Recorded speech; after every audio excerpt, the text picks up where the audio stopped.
Aleyhisselam buyurdu. Her kim dediyse la havle ve la kuvvete illa billah. Cennette bir kenz verir özüne Allah subhanahu ve teala. Allah'ın kenzi de dünyanın kenzi kimindəyi. Müslüman insan özünü bu zikirlerden geriye koymasın. Sabah azkarıdır, akşam azkarıdır, istiğfarıdır, salavat-ı Peygamber aleyhissalatu vesselam'a. Değerli Müslümanlar, Müslüman insan Allah subhanahu ve teala'nın nimetini bilsin. Allah subhanahu ve teala bir nimet verip bize, o nimetleri biz gerekim savalayalım. Birincisi, biz Allah subhanahu ve teala'nın büyük nimetlerini unutmuşuz. Onlardan birisi yemağımız qallı, ekmek qallı, nimetimiz evde qallı atırıq özünü.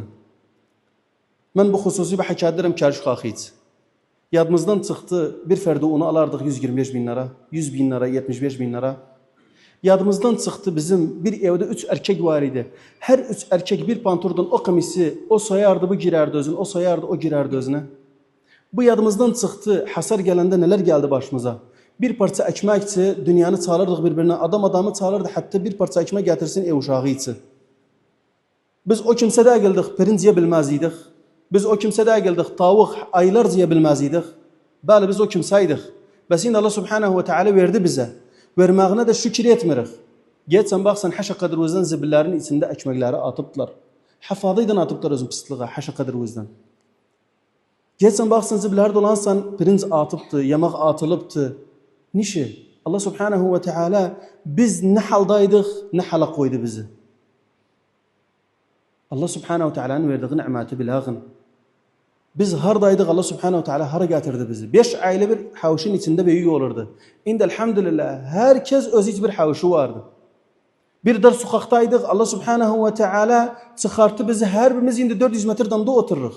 500 metre damda otururuz, razı değiliz. Mücemma içinde otururuz, siteler içinde otururuz. Allah'ın nimeti niş yadımızdan çıktı.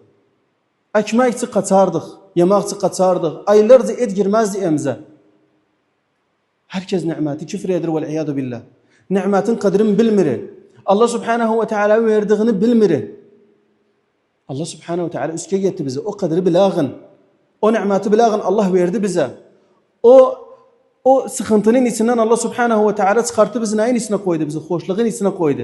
Biz de hoşluğun içine girdik. Allah subhanahu ve teala hamd edağın. Yemek kallı evde atma özüne.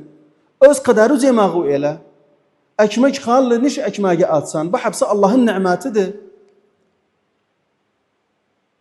Baksan bir misafir geldi eve dünyanın yemeğini yetsen. Kalan yemeğini mınca mağrur olmayağın, mınca takabbur olmayağın. Kalan yemeği hepsini atırı. Babam atma özüne. Bir Müslüman vardı, bir fakir vardı. Get ver özüne. Davar vardı, haşa kadar uzan hayvan vardı. Get ver özüne. Müslüman insan Allah subhanahu ve teala'nın nimetinin kadrini bilsin. Aylarca biz, illerce biz kaçardık, yemek tapmazdık. İndi Allah subhanahu ve teala açtı üzerimize. Hamdolsun tayin oldu. Kimisi ise amelaydı elhamdülillah indi tazir oldu. Kimin sayrası yok idi sayrası oldu. Kimin damı yok idi damı oldu. Kimi hasret idi bir havuş elhamdülillah indi bir havuş yerine mezraası da vardı, havuşu da vardı, damı da izardadı. Müslüman insan bunları hepsini göz önüne koysun. Nimeti küfür etmesin. Nimeti görsen atma özüne. Ayağıdan basma özüne. Ekmekte atma özüne zibile hafadaydan pislikten.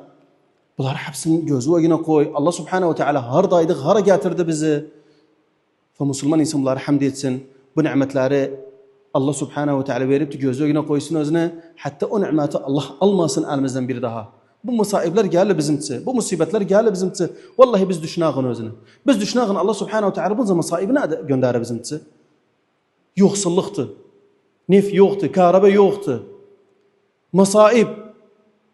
Da'mu binlerce insanlar gelir içinde. Birbirine düşer binlerce gençler gelir içinde. Nişi? Allah subhanahu ve teala hiçbir kavmi değişmez. Eğer geldiyse özlerini değişmediyseler. Biz özümüzü değişeğin, hatta Allah subhanahu ve teala musibati kalksın başımızdan, Allah'ın rahmeti ensin, kalbimiz sakin olsun, Allah'ın zikriden, Allah subhanahu ve teala'nın yoluna başlayağın. Hâzâ vallahu